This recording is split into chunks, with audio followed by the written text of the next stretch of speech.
सुबह के 3:15 बजे थे। जम्मू श्रीनगर हाईवे पर अंधेरा इतना घना था कि 5 कदम दूर कुछ नजर नहीं आता था। ठंड इतनी थी कि सांसें कोहरे में बदल जाती थी। 78 वाहनों का काफिला धीरे धीरे आगे बढ़ रहा था। उनमें से एक थी बस नंबर 5। उस बस में 39 जवान सो रहे थे। उनमें से कोई नहीं जानता था कि अगले कुछ मिनटों में उनकी जिंदगी की हर सुबह हमेशा के लिए रुक जाएगी। पुलवामा, 14 फरवरी 2019, वैलेंटाइन डे। जिस दिन पूरी दुनिया प्यार मना रही थी, उस दिन खौफ ने एक नया चेहरा लिख दिया। लेकिन हम आपको उस धमाके की कहानी नहीं सुना रहे।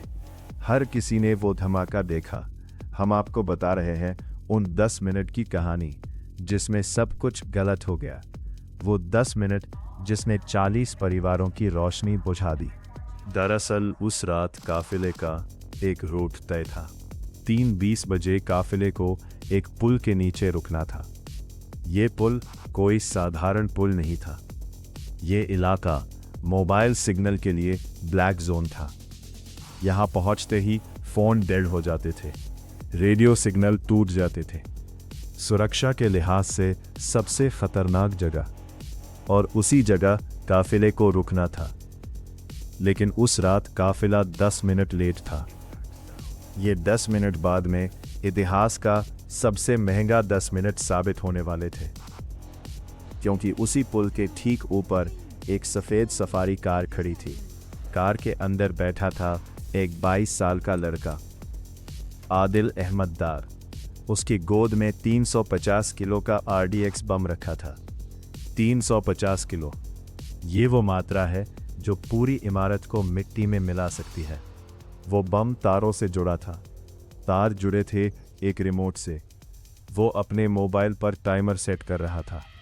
3:25 बजे का टाइमर। काफिला अगर समय पर होता तो 3:20 पर पुल के नीचे होता, सुरक्षित।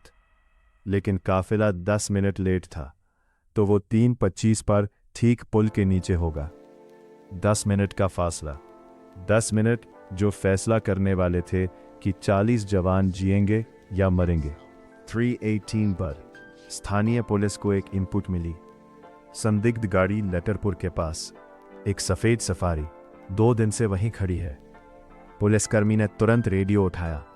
उसने काफिले को मैसेज भेजने की कोशिश की, लेकिन वो रेडियो सिग्नल कभी पहुंचा ही नहीं, क्योंकि पुल के नीचे का पूरा इलाका डेड जोन था। नेटवर्क था ही नहीं। वो सिग्नल हवा में तैरता रहा, किसी ने सुना नहीं। 3:20 पर काफिले का पहला वाहन पुल पर चढ़ा। ड्राइवर को सामने एक सफ़ेद कार दिखी, बिना नंबर प्लेट के, अंधेरे में खड़ी। उसने हॉर्न बजाया, तेज हॉर्न, 1 बार, 2 बार, 3 बार, कोई हरकत नहीं। ड्राइवर ने रेडियो पर कमांडर को बुलाने की कोशिश की। Radio dead, silence. सफारी के अंदर आदिल ने अपनी आंखें बंद कर ली थीं। उसके हाथ में वो रिमोट था जो टाइमर से ज़्यादा खतरनाक था। टाइमर तो 3:25 पर सेट था, लेकिन रिमोट किसी भी वक्त दबाया जा सकता था। उसके होंठ कुछ बड़बड़ा रहे थे, शायद आखिरी दुआ। उसकी उंगली बटन पर थी। बस एक झटका।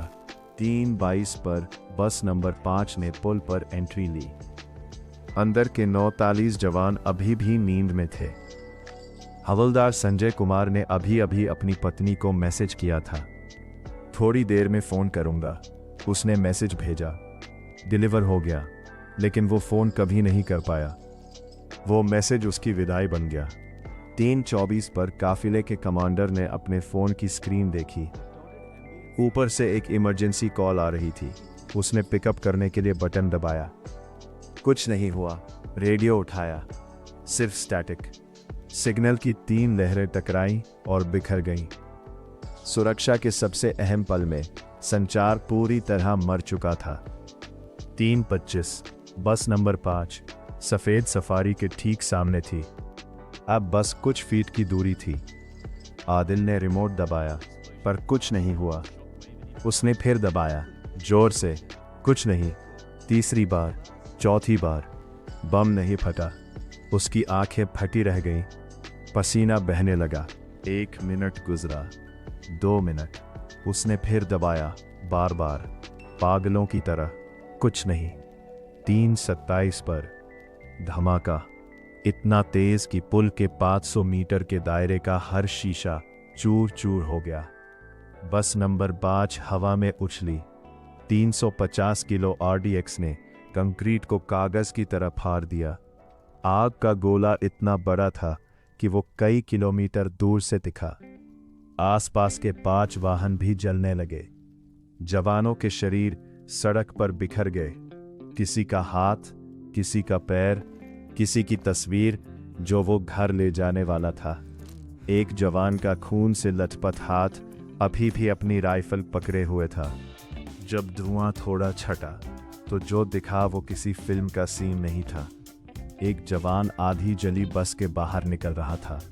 उसके दोनों पैर नहीं थे। वो रेंगता हुआ अपनी राइफल ढूंढ रहा था। उसके चेहरे पर दर्द था, खून था, लेकिन हार नहीं थी। वो अब भी लड़ना चाहता था। उसके हाथ में राइफल आई तो उसने उसे उठा लिया। फिर वो आगे नहीं बढ़ सका। वो वहीं ढेर हो गया। कुल 40 जवान शहीद हुए। 40। हर नंबर के पीछे एक चेहरा था, एक परिवार था। एक बुजुर्ग माँ थी जो अब बेटे का इंतजार नहीं करेगी। एक छोटी बच्ची थी जो अब पापा से नहीं मिल पाएगी।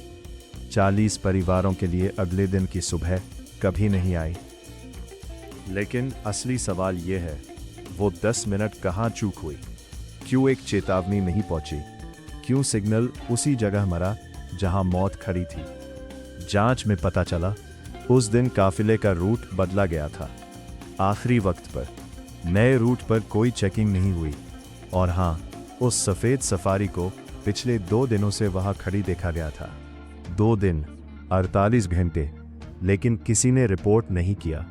ये वो 10 मिनट थे जब खुफिया जानकारी, टेक्नोलॉजी, समय और इंसानी चूक सब एक साथ गलत दिशा में मुड़ गए। लेकिन अब आप जानते हैं, हर शहीद की वर्दी के पीछे एक कहानी होती है। और कभी कभी सबसे बड़ा दुश्मन गोली नहीं, बल्कि सिग्नल ना आना होता है। पुलवामा से हमने एक सबक सीखा।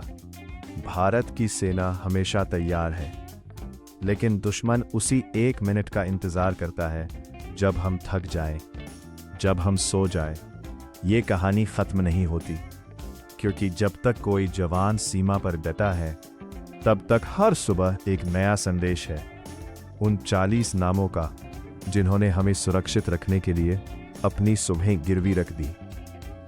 तो अगली बार जब आप तिरंगा देखें तो रुकिए, उन 10 मिनट को याद कीजिए, उन 40 चेहरों को याद कीजिए, और ये मत भूलिए कि आज जो सुबह आप देख पा रहे हो वो किसी की ना आने वाली सुबह की कीमत पर मिली है।